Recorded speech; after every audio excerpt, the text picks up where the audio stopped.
Hello guys, in this video I am going to show you how to fix Windows screen resolution issues. So first you need to right click on the empty area in your desktop, go to display setting. If you have several monitors, you can choose which monitor has the issue. Then after scroll down under the scale and layout section, select the scale as 100% and recommended version and display resolution as recommended version.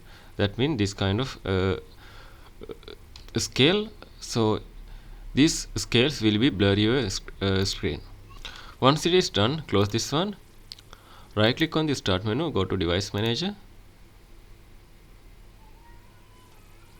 In here, double tap on display adapters, right click on your driver, tap on update driver and tap on search automatically for drivers.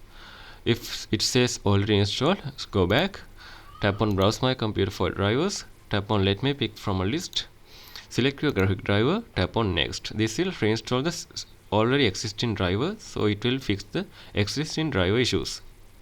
So if you are using external monitor, try to change the physical buttons to fix your resolution, like fit to screen, auto adjustment kind of things.